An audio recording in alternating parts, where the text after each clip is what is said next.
이성에서의 높이 우리 제2장 들어갑니다.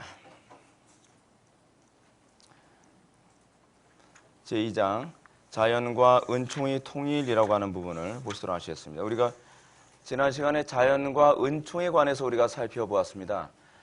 자연과 은총이라는 이 이분법, 여러분 모든 철학이 가지고 있는 항상 그들의 딜레마가 무엇이냐 하면 소위 상층부와 하층부가 어떻게 통일성을 이룰 수 있을 것인가에 관하여 고민을 합니다. 그래서 우리가 지난 시간에 살펴봤던 플라톤주의 이원론, 상층부는 은총이 있고 하층부는 자연이 있죠. 문제가 무엇이냐면 이 자연과 은총과 자연, 이 은총이라고 하는 것은 소위 은혜의 영역이죠. 그리고 이거는 신의 영역이기도 합니다.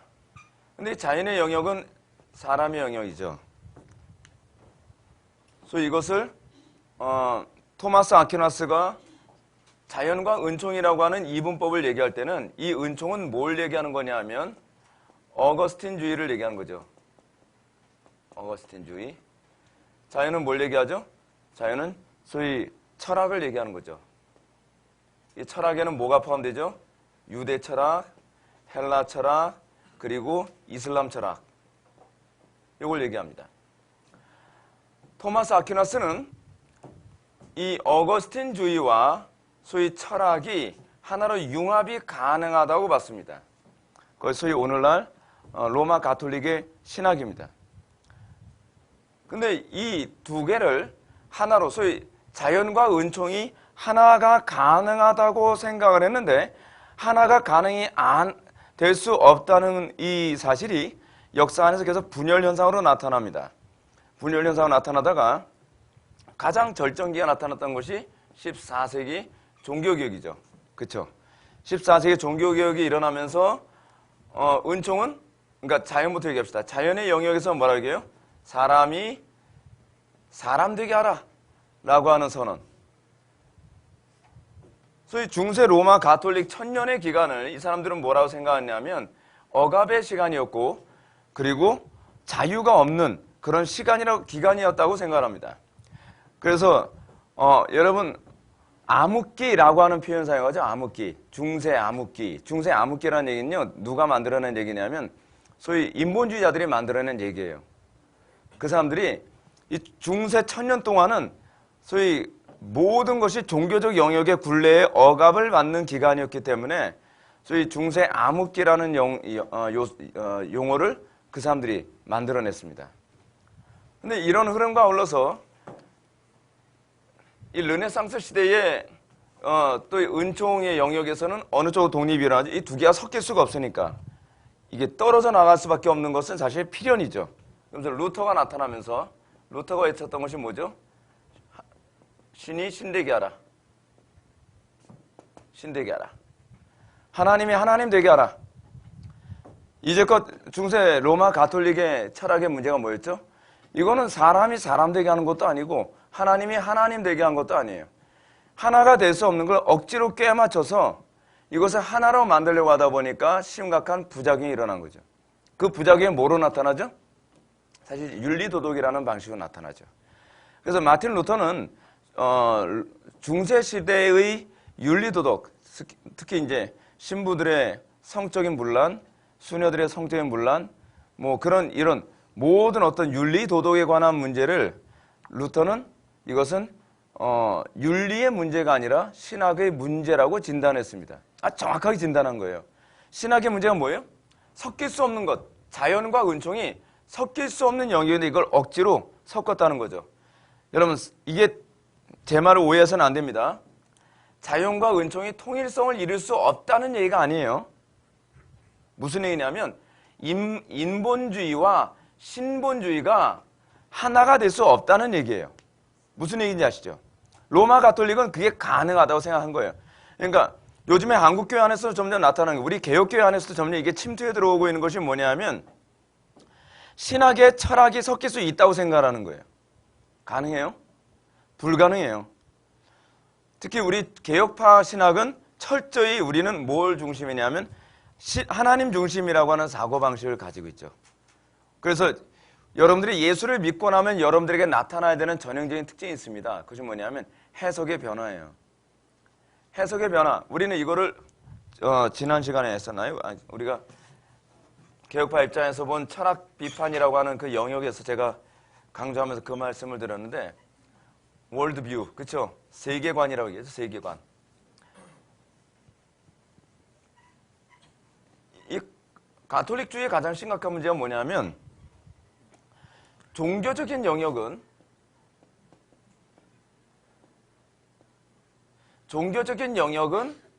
하나님의 관점에서 보고, 그리고 세속적 영역은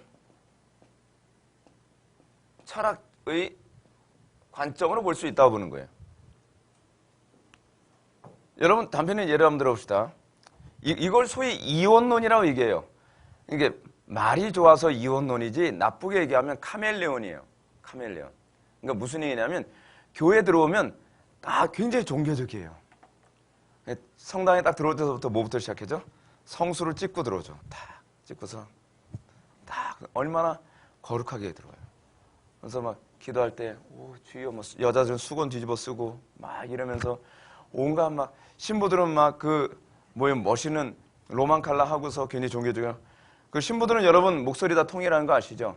그 신학교에서 발성 훈련을 합니다. 그래서 전국 어디를 가나 신부들의 목소리는 발성법이 다 똑같아요. 성부와 성자와 성령의 이름으로 이렇게 전 목이 쉬어서 이렇게 안 나오는데 이런 식으로 이제 어디에 가나 성당에 가면 신부들의 목소리가 똑같아요. 그 발성을 하는 이유가 뭘까요? 발성으로 소리를 내면 여러분 어떻게 들립니까? 울리거든요. 울리게 되면 좀 더 어떻게 해요? 사람들한테 여러분 제가 이제 발성 제가 스피치에 제가 관심이 많아서 스피치와 관련된 제가 그 영상도 막 유튜브에서 막 찾아보고 막 그러거든요. 근데 아나운서가 이런 얘기합니다. 아나운서들이 그 소리를 낼 때 발성으로 소리를 내는데 그거를 뭐라고 했냐면 공명에서 소리를 낸다 그러죠. 그렇죠?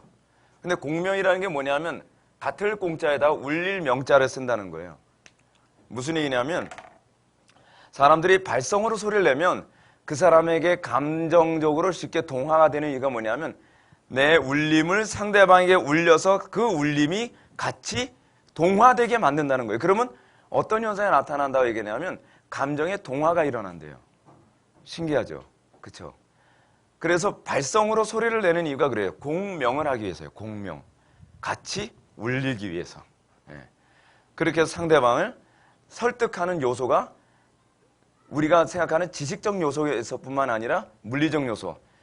상대방의 사람은 내장이 울리면서 감정이 생기거든요. 그런 거 여러분 아십니까? 드럼을 두들기는 이유가 뭐냐면 특히 이방 종교들, 이방 종교에서 드럼을 두들기는 이유가 뭐냐면 드럼을 두들겨서 주로 이제 타악기를 사용합니다. 타악기를 사용해서 그 공명을 시키게 되면 그 공명 때문에 상대방의 타악기의 높이에 따라서 울리는 내장의 위치가 달라지거든요. 어떤 내장을 자극하고 울리냐에 따라서 그 사람의 느낌과 감정이 달라져요. 무서운 거죠.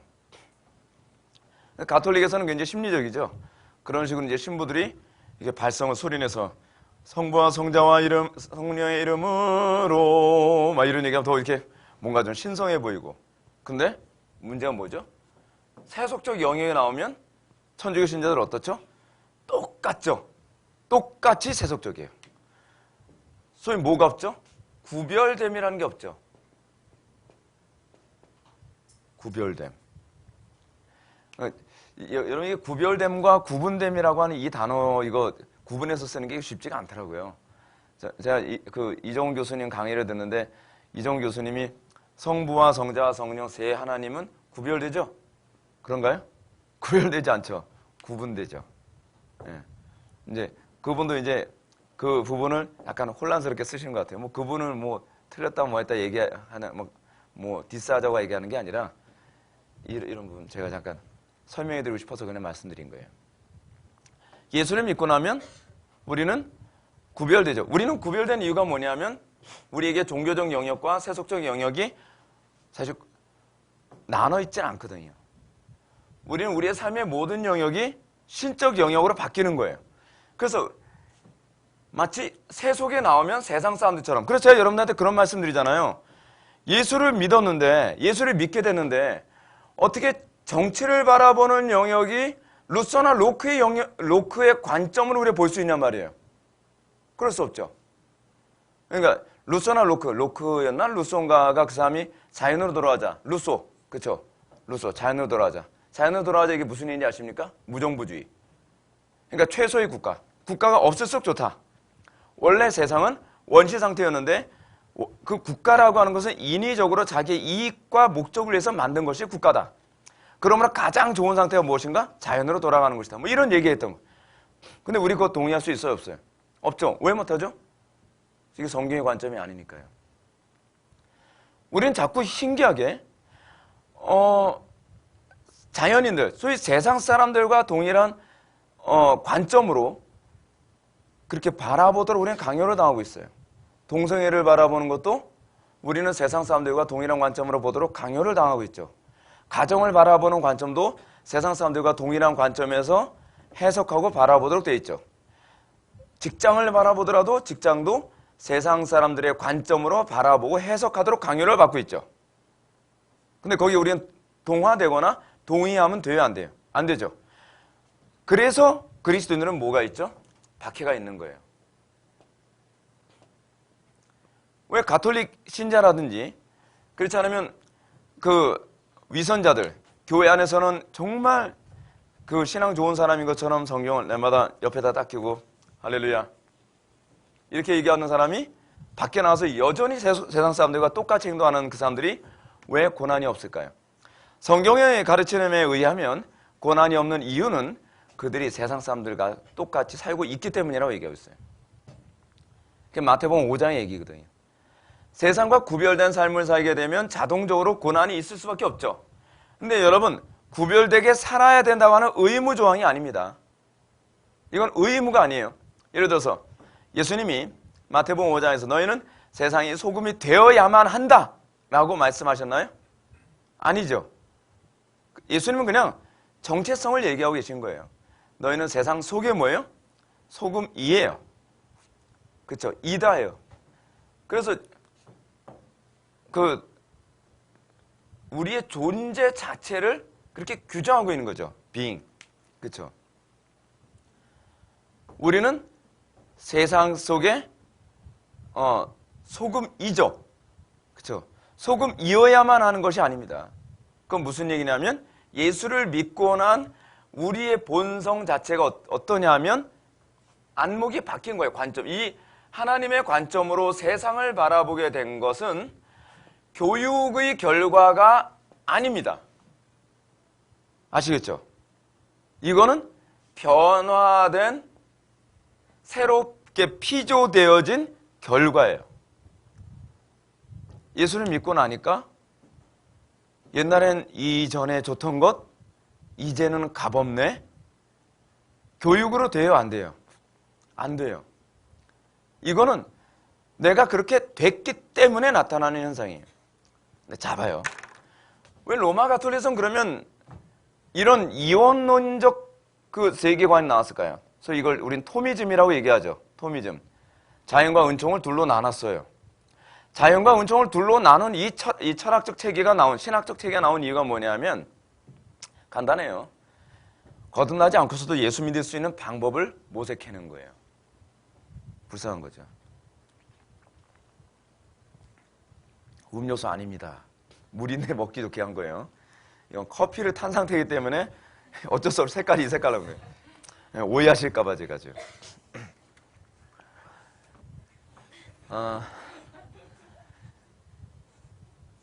오늘날 사람들이 좋아하는 교회는 그런 교회입니다. 그렇죠? 오늘날 사람들이 좋아하는 교회는요, 이런 거듭나지 않아도 예수를 믿을 수 있는 교육적 시스템과 구조를 원하죠. 그래서 사람들이 예수를 믿다가 밖으로 나가면 개종을 할 때 어느 쪽으로 가요? 천주교로 가요. 천주교로 가는데 우리하고 별반 다를 바 없네 라고 얘기하는 이유가 뭐냐면 천주교의 신학적 시스템과 오늘날 소위 개혁교회, 그러니까 종교개혁의 후손이라고 하는 이런 프로테스탄트 교회의 그 관점이 사실은 같기 때문에 그래요. 거듭나지 않아도 얼마든지 종교 생활이 가능하도록 구조를 그렇게 만들어버렸죠.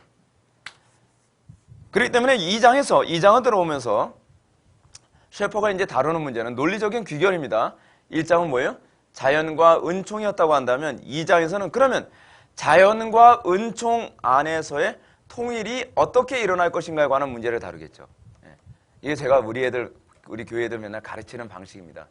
1장에서 뭐 공부했어? 왜 2장에서 이거 나오지? 근데 여러분 항상 우리는 교과서 순서 잘 못 외우죠, 우리. 근데 교과서 순서를 사실은 외우는 것이 공부를 사실은 잘하는 방법이에요. 순서가 괜히 있는 게 아니거든요. 이거 다음에는 이게 나와야 되거든. 그리고 이거 다음에는 추론이 가능하죠. 이 얘기가 나와서 그럼 이 얘기가 나와야 되는 거 아닌가? 근데 제가 칼럼을 쓰는 방식이 그거거든요. 제가 칼럼을 쓰는 건 그 하나의 어떤 주제를 딱 염두에 두고 요거를 내가 메시지를 전달해야 되겠다라고 생각하면 처음에 요거로 시작을 해서 논리적인 순차적으로 계속 나가면서 결론을 맺어요. 그러니까 제 두뇌 구조 자체가 그래요. 제 두뇌 구조는 이거 다음에는 이게 나와야 돼요. 그리고 이거 다음에는 이게 나와야죠. 근데 이거 다음에 만약에 다른 게 나오면 그 다음에는 어떻게 해야 될까요?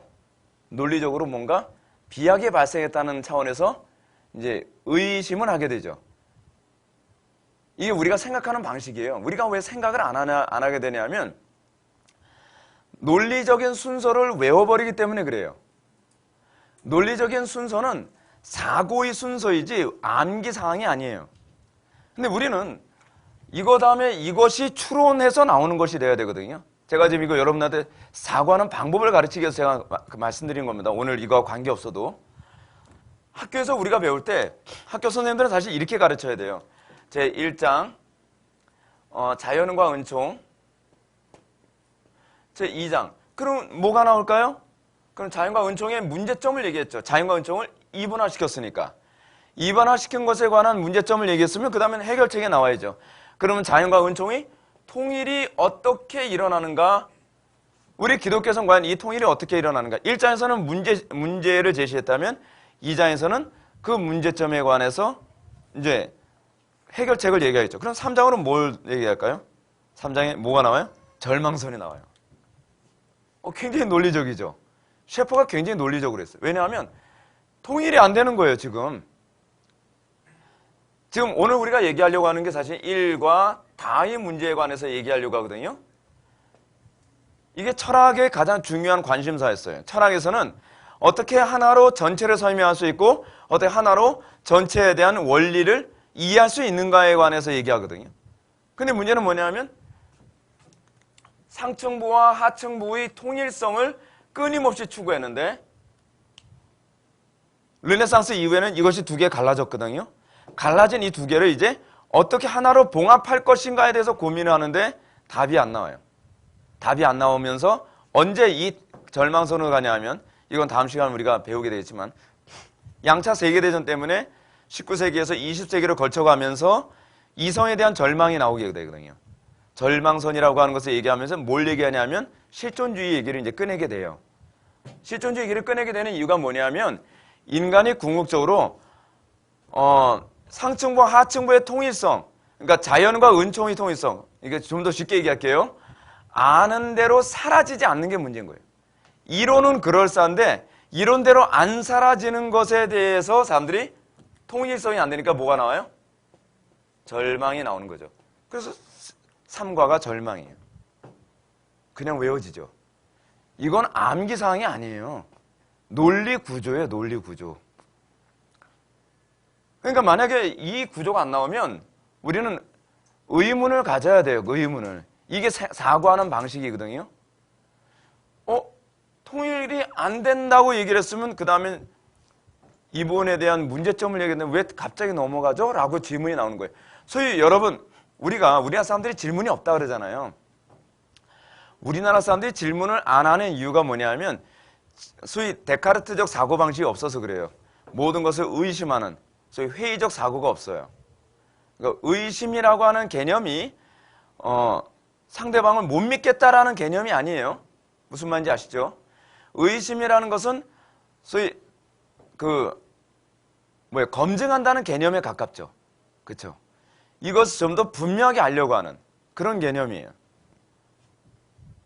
이 사고의 순서를 보게 되면 무엇인가가 빠졌다거나 그처럼 무엇인가 비약을 했다라고 추론할 수 있게 되죠. 그럴 때 학생들은 질문하죠. 교수님, 질문 있습니다. 뭔데? 논리적으로 이게 안 맞는 것 같은데요? 라고 질문했을 때 그 교수가 뭐라 그랬어요? 너 날카롭게 질문했어? 라고 얘기하는 거죠. 예리한 질문했다라고 얘기하는 거죠. 생각을 안 하고 강의를 들으면 질문할 이유가 없죠. 우리나라 선생님이 만약에 그런 질문하면 뭐라 할까요? 외워. 네. 1번 뭐였더라? 자연과 은총? 2번 이과가 자연과 은총이 뭐였는데 통 아저씨? 막 그러면서 그냥 외우는 거예요. 그냥 외우는 거예요. 근데 이거 외울 문제가 아니에요. 외우게 되면 그만큼 논리적 사고는 죽는 거예요. 그 제가 애들 보고 제발 외우지 말라 그러거든요. 외운다는 건 사고의 순차적 사고를 스스로 포기하는 거예요. 순차적 사고를. 그래서 그래요.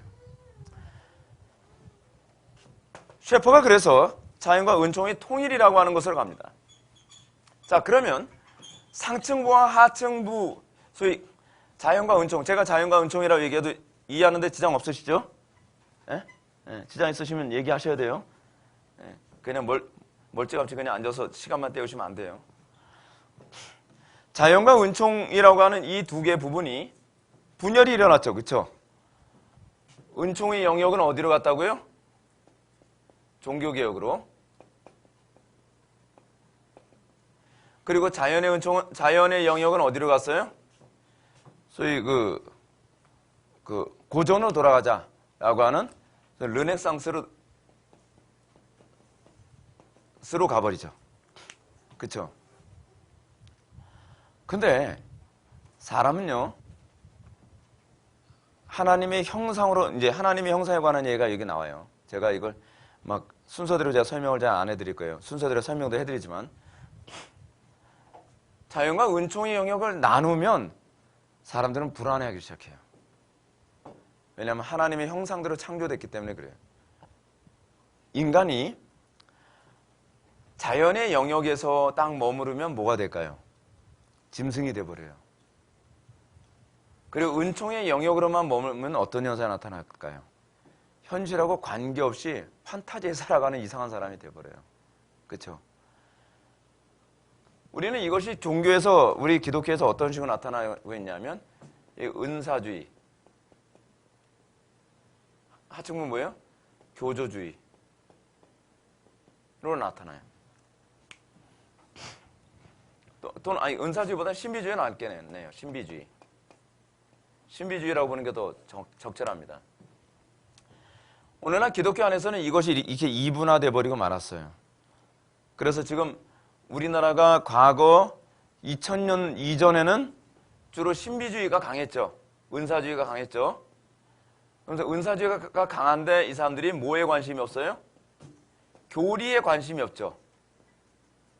소위 지식에 관계가 없어요. 그러면서 어떤 현상이 나타나냐면 맨날 불 받았다 그러고 뭐 능력 받았다 그러고 뭐 할렐루야 하는데 뭐가 없죠? 삶이 없죠. 교조주의는 다르게 얘기하면 율법주의라고 얘기합니다. 삶, 다시 얘기하면 율법이 없어요. 그렇죠? 이게 지금 한국교회 안에서 2000년 전에, 2000년 이전에 일어난 일이에요. 그러니까 2000년 이전에는 건 예수님 때 얘기하는 거 아닌 거 아시죠? 2000년이요. 2000년. 2000년. 그때는 사람들이 신비주의에 빠져가지고 맨날 할렐루야, 뭐 놀렐루야 막 그러는데 집에서는 깽판 치죠. 사회에서도 불법하죠. 지금 우리나라 지금 그래서 그 모양인 거예요. 우리나라가 지금 사회적으로 기독교와 지탄받는 이유가 뭔지 아세요?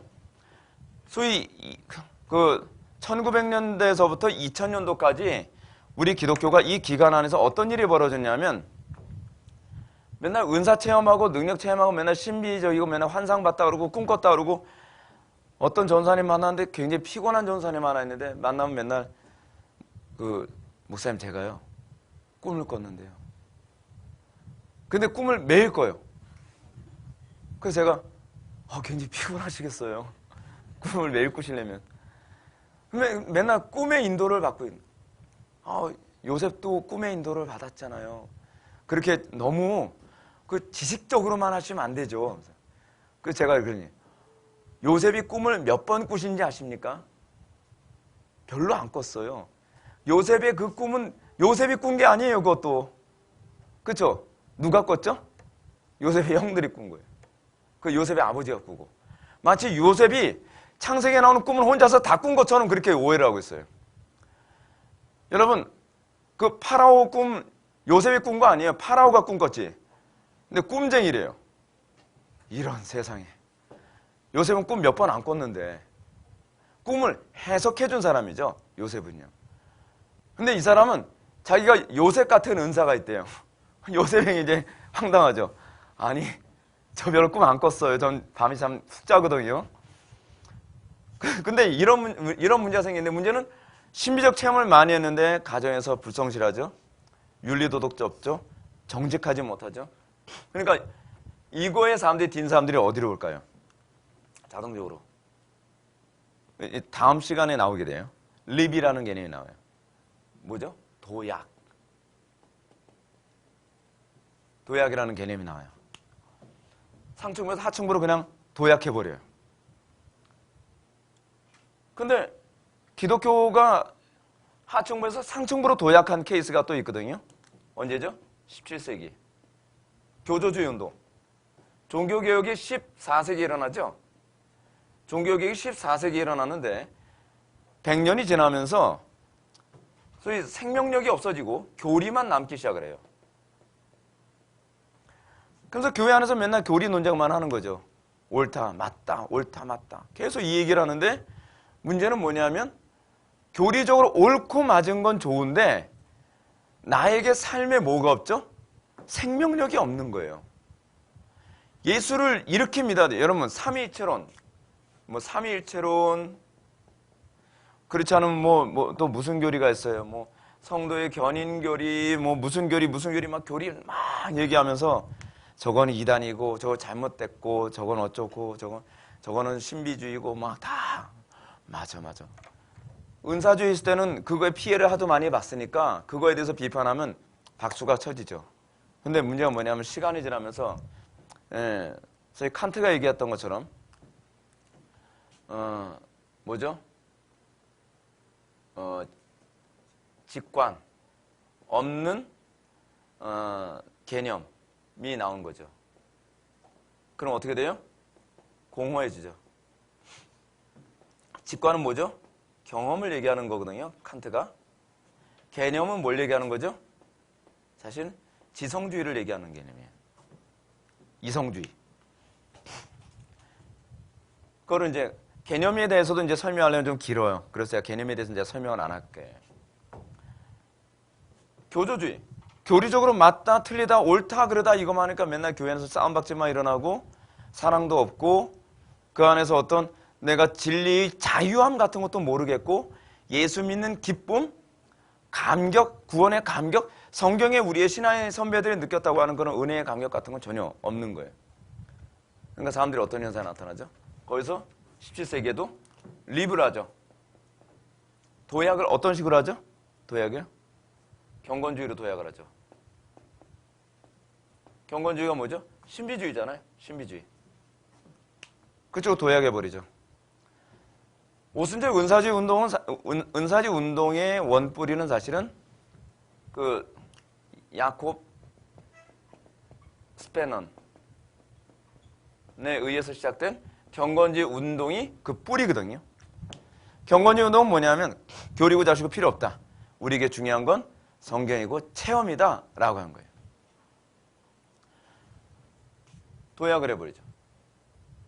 통일성에 심각한 어려움이 있는 거예요. 사람은요, 제가 무슨 얘기하다 여기로 간지 다시 한번 기억하세요. 사람은 은총의 영역에만 머물러 있는 걸 견디지 못해요. 뭔가 신비적 체험, 엑스타시를 많이 경험한다 할지라도 내 삶 속에 아는 것에 대한 통일성이 일어나지 않을 때에 자기의 경험을 시간이 가면서 의심하죠. 왜 의심하는지 아세요? 삶이 파괴가 되기 때문에 그래요. 삶의 파괴가 일어나기 때문에.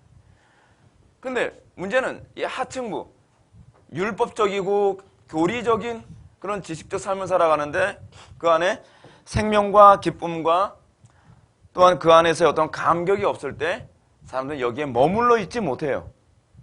다시 어디로 도약하죠? 역시 교리고 자식고 다 필요 없어. 체험이 중요해. 그러면서 어디로 가요? 다시 신비주의로 립을 해버리죠. 도약을 해버린단 말이에요.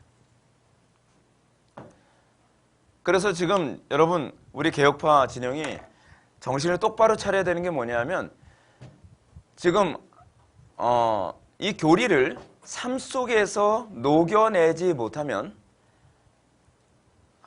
멀리도 안 갈 겁니다. 10년 안에 한국교회는 다시 은사주의나 그렇지 않으면 신사도 운동에 점령당하고 말 겁니다. 지금 벌써 그 증상이 보이기 시작했어요. 네. 근데 이 도약의 문제가 뭐냐면 오늘날 교회 안에 들어온 사람들, 그러니까 교회 안에 들어온 사람이 아니라 개혁주의 안에 은사주의에 진저머리 났다고 개혁주의 안에 들어온 교인들의 대부분, 그리고 상당수의 목회자들조차도 성경적 타당성이 있는 체험까지 다 무시해버려요. 왜냐하면 다 은사주의를 매도해버리는 거죠. 예배 시간에 어떤 지체가 막 눈물을 흘려요. 흘리지 마. 그거 신비주의야. 눈물 꼭 참. 막 찬양하다가 막 은혜가 같아서 막 손을 따고 손 올리지 마. 그거 신비주의야. 네. 막 그 기도를 막 열심히 막 하면 열심히 하지 마. 그거 신비주의야. 점점 왜냐하면 이 부분에 있어서 이걸 다 무시해버리는 거예요. 그러니까 우리 개혁주의 진영이 안에서 어떤 현상이 나타나냐면 소리내서 기도하는 것조차도 막 정죄를 해버리기 시작을 해요. 근데 여러분 우리 신앙의 선배들 소리내서 기도했어요. 밤이 맞도록 기도했어요. 밤이 맞도록 기도하지 마. 그거 신비주의야. 기도는 시간이 결정하지 않아. 질이 결정하는 거예요. 아니 근데 질이 좋으면서 오래 하면 더 좋은 거 아닌가요? 근데 안 돼. 그거 율법주의야. 기도 더 하고 싶은데 경건해서는 기도 그만해. 이거 뭐 이상해지는 거죠. 여러분 왜 자꾸 이런 현상이 나타나죠? 은사주의에 진절머리 나가지고서 극단으로 다시 내려오는 거예요. 그래서 은사주의 교회에 있다가 교조주의 쪽으로 소위 교리주의를 절대시하는 그런 교회를 오게 되어지면 이전의 모든 체험을 다 무시해버려요. 오로지 교리. 근데 문제는 뭐냐면 여기서 진절머리가 난 사람들이 소위 교조주의, 소위 율법주의 또는 교리주의에 진절머리가 난 사람이 다시 도약을 해버리면 어떻게 될까요? 교리를 깡그리 무시해버려요. 그래서 여러분 우리 개혁파 진영에 있다가 영적으로 너무 메말라서 못 견디겠어. 개혁파 진영에 갔더니 교회는 예배 시간에 냉장고고 차갑고 사랑도 없고 뭐 어쩌고저쩌고 뭐 맨날 옳고 그러다 맨날 이것만 따지고 이게 17세기에 있었던 일이거든요. 그 유럽 대륙에서. 그러다 보니까 여기서 리브란 사람들은 교리 얘기하면 일을 가려요. 일을. 교리 얘기 그만해. 그래서 너 뭐 체험 있어? 이렇게 가는 거예요. 또 극단으로 가는 거죠. 극단으로. 근데 이 문제에 관해서 이제 얘기하고자 하는 거죠. 아는 것과 삶의 통일성의 문제. 근데 여러분, 자연과 은총의 통일성의 궁극적 목표가 무엇일까요? 여러분, 기독교와 소위 철학에서의 자연과 은총의 통일성은요, 달라요. 철학에서 자연과 은총의 통일성은 뭐냐면 철학자들은 이렇게 생각을 했습니다. 철학자들은 인생이 불행하다는 걸 알았어요. 그래서 그들의 목적은 불행으로부터의 구원이에요. 소위 세상 사람들이, 그러니까 철학자들이 궁극적으로 목표라는 구원이라고 하는 것은 불행으로부터의 구원이거든요. 그래서 철학에서 목적 얘기해야 되면 그 목적은 다 뭐예요? 행복이에요. 행복. 소위 공리주의에서도 사실은 궁극적 목적은 행복이거든요. 최대 다수의 최대의 행복. 그렇죠? 모든 것이 이 행복에 초점이 맞춰져 있어요. 그것이 철학에서 궁극적으로 목표로 하는 목적이에요. 그럼 기독교에서의 목적은 무엇일까요? 하나님께 영광. 하나님의 영광을 나타내는 것. 그것이 구원이죠. 하나님의 영광을 나타내는 것. 우리는 거기에 기쁨이 있죠. 그러니까 예수를 믿고 나서 내 인생의 목적이 달라져야죠. 내 인생의 목적이 달라져야 돼요. 여러분, 철학에 미친 사람들은요, 행복 때문에 자살을 선택하는 거 아세요? 무슨 얘기냐면, 이제 실존주의 철학에 나오는 얘기예요. 실존주의자들은 성적 쾌감의 최고 절정을 경험하기 위해서 목매달아 자살을 하는 가운데에 죽기 바로 직전의 그 쾌감을 최고의 쾌감이라고 생각을 했어요. 근데 사실 그런 건 존재하지 않죠. 마귀가 만들어낸 거짓말이죠. 근데 그런 게 있을 거라고 생각을 하면서 그걸 경험해 보겠다 그런 거예요. 그 제가 용어를 까먹었어요. 그 용어. 아마 제가 이 강의하는 그 시청자 중에 그 철학에 대해서 잘 아는 양반은 뭔데 아마 얘기하실 있을 거예요. 그분만 알고 계시면 됩니다. 제가 나중에 생각나면 우리 시청자들이 제가 또 정보를 제공해 드리면 되는 거예요. 중요한 건 정보가 아니죠. 답답해도 참으십시오. 자, 그럼 한번 보실까요? 자연과 은총의 통일성에 관한 문제에서 여러분들 밑에서 5번째 줄, 6번째 줄 보실까요? 아니군요. 여러분들 교재하고 제 거 페이지가 약간 다르죠? 자연과 은총의 통일. 두 번째 패러그래프 한번 보시게 되면 통일의 문제에 대하여 종교개혁은 르네상스와는 완전히 반대되는 대답을 제시했다. 종교개혁은 아리스토텔레스주의와 신플라톤주의 해석을 거부했다. 지금 여러분 중요한 것이 뭐예요? 해석을 거부해요. 저는 여러분들 우리가 기독교인이라고 했을 때 이 부분에 대한 태도가 나와야 된다고 생각해요. 여러분들 교재 제가 프린트물 드렸습니다. 신플라톤주의라고 하는 것에 신플라톤주의란 무엇인가 라고 하는 교재를 여러분한테 드렸어요.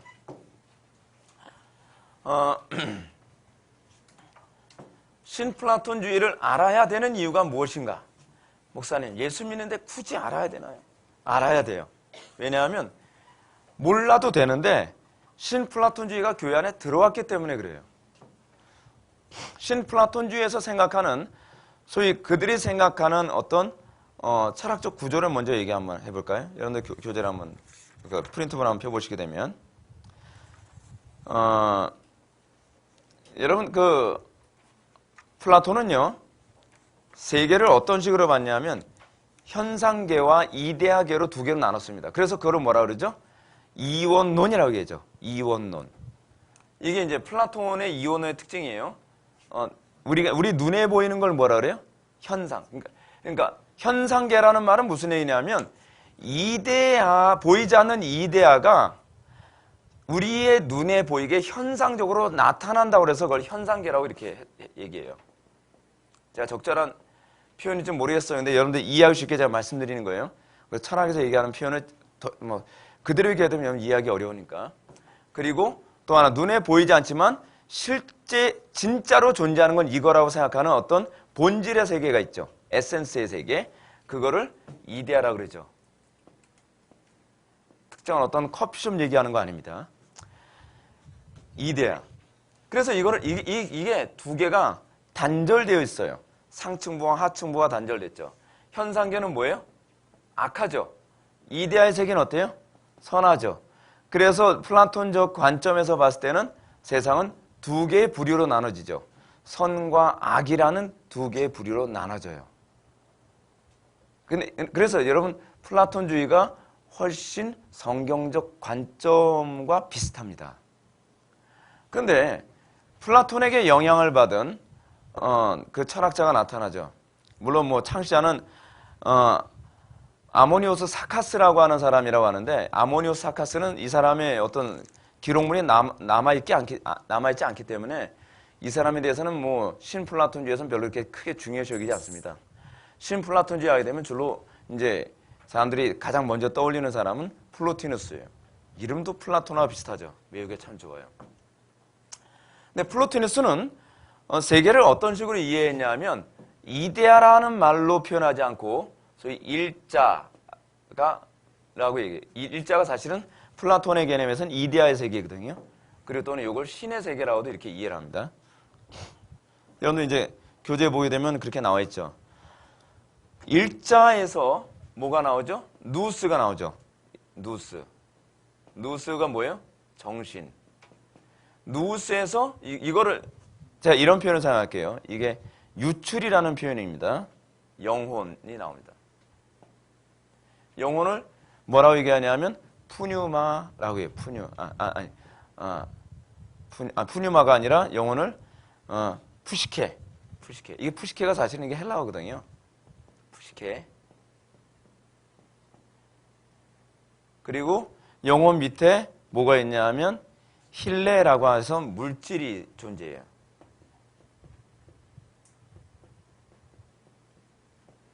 요게 전반적으로 뭐라고 얘기하냐면 유출이라고 합니다. 일자에서 유출되면 가장 가까운 것이 누우스라고 얘기해요. 정신이라고 얘기해요. 그러면 정신은 일자에 가까우니까 어떻게 해요? 그만큼 더 거룩하고 그만큼 더 신성하죠. 그렇죠?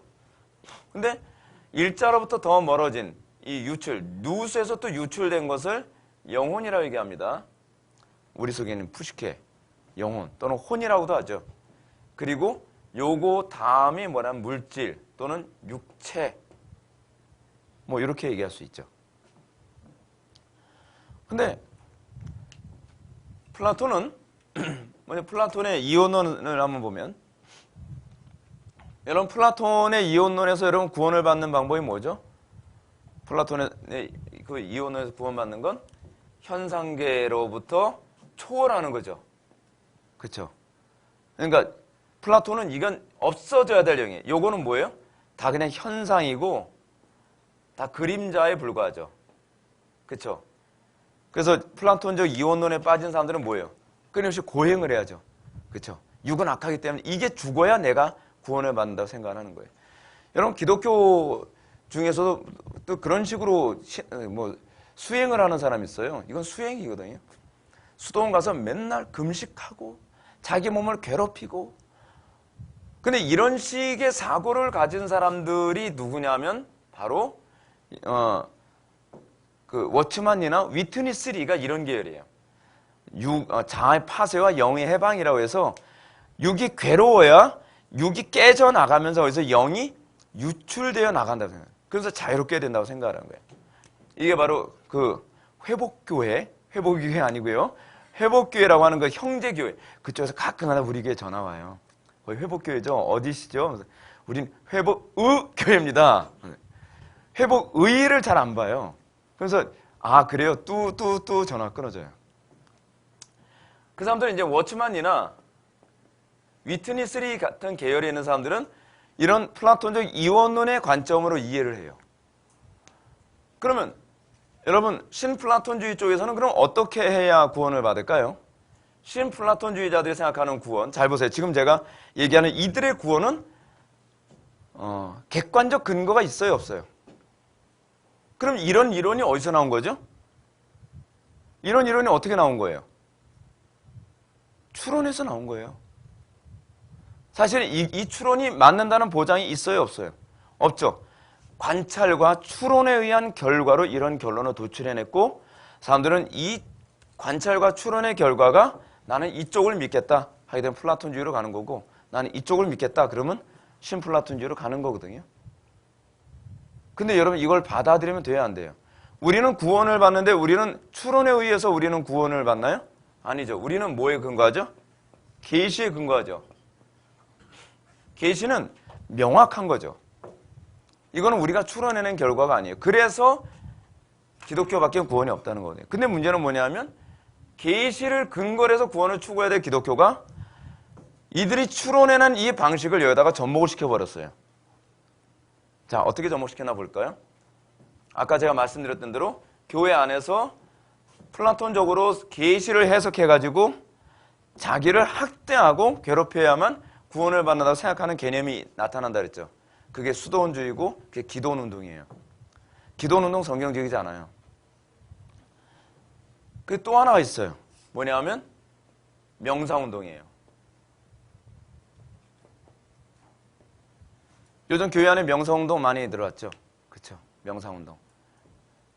명상운동 이거를 우리는 지금 일자로부터 유출되어서 하층부로 점점 내려오는 개념을 보고 있죠. 여기에는 단절이 없죠. 그러면 어떤 문제가 생각하냐면 여긴 최종적인 여기는 악이거든요. 여기는 선이고요. 그럼 근본적으로 선과 악의 구분이 있어요, 없어요? 없다는 결론이 나와요. 선과 악의 구분이 없기 때문에 소위 그 누구죠? 헤르만 헤세 같이 데미안 같은 사람의 논리적인 방식이 이렇게 나오죠. 뭐냐면 헤르만 헤세의 데미안에서 보게 되면 아프락사스라는 게 나오잖아요. 아프락사스가 뭡니까? 혼돈의 신이죠. 선과 악이 뒤엉켜 있는 혼돈의 신이에요. 이게 가능하다고 보는 거예요.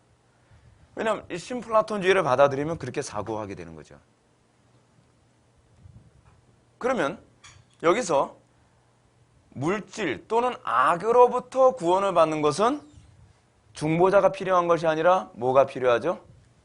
저희가 이걸 상승이라고 얘기해요. 여러분들 교재에 다 나오는 얘기입니다. 프린트물에. 상승을 하죠. 상승을 해서 어디로 가면 돼요? 일자의 세계, 신인 합일. 그래서 여기서 합일의 개념이 나와요. 천주교는 합일을 얘기하죠.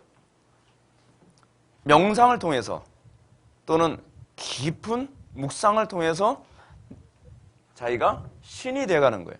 근데 이 신이 돼가는 자기가 신이 돼가는 이 합일에 관한 개념. 그래서 이 정신이라는 개념이 어디서도 나오냐 하면 헤겔의 변증법에 나오는 개념이에요. 헤겔에서의 구원이 무엇이냐면 헤겔은 세계정신이 나오죠. 세계정신. 근데 이 정신이라는 이 세계정신이라는 개념은 사실은 헤라클레이토스가 얘기하는 것이 이 정신이기도 하거든요. 근데 이 우주 정신, 세계 정신이 있는데 사람 속에도 또 정신이 있다는 것을 알게 되죠. 헤겔이. 그러면 내 속에 있는 자아 정신은 무엇이고 자아라는 개념이 나오죠. 그래서요. 이것이 이제 헤겔이 얘기하는 자아는 궁극적으로 내 속에 있는 신성과 관련된 개념이에요. 자아 성찰은 뭐죠? 내가 신이 되기 위한 과정이에요. 그래서 여러분 자아 성찰이라는 말 쓰면 안 돼요, 여러분. 이게 자아 성찰이라는 개념이 사실은 헤겔의 변증법과 관련된 개념이거든요. 요것만 얘기하고 한 5분 쉬겠습니다. 그래서 헤겔도 그렇고요. 끊임없이 명상이나 그렇잖아요. 자기 수행을 통해서 어떻게 해요? 자기가 점점 상승하죠. 그래서 어떤 사람이 전국적으로 구원을 받는 사람이에요? 명상을 통해서 자기 수행을 통해서 육을 극복하고 영적인 사람, 정신적인 사람으로 되어가는 그 과정을 뭐라 하냐면 일자에게 도달하는, 신에게 도달하는 구원이라고 보는 거예요. 여기에는 이건 다 계시가 없이 인간의 추론에 의해서 만들어낸 것인데 그 추론의 제공자는 마귀라고 봐야죠. 그렇죠? 근데 문제는 교회 안에 이게 그대로 들어왔잖아요. 요즘 우리나라에서 한다고 하는 그 영성운동이라는 게 죄다 이쪽으로 가고 있잖아요. 그렇죠? 천주교에서 나온 거예요. 천주교의 그 피정 같은 것이 다 이런 거거든요. 관상기도. 관상기도가 결국 뭐 하는 거죠? 관상기도 해본 적 있으십니까? 저는 옛날에 해봤는데 그것 때문에 제가 고생 정말 많이 했어요. 영적으로. 관상기도를 통해서 내가 신과 합일이 되기 위해 끊임없이 깊은 명상에 들어가는 거예요. 명상에 들어가게 되면 모세도 만나고요. 운 좋은 사람 예수님도 만나고, 그런 사람 만나요. 그 사람들은 뭐라 하냐면 소위 스피리추얼 가이드라고 하죠. 영적 가이드. 좀 더 정확히 얘기하면 신내림.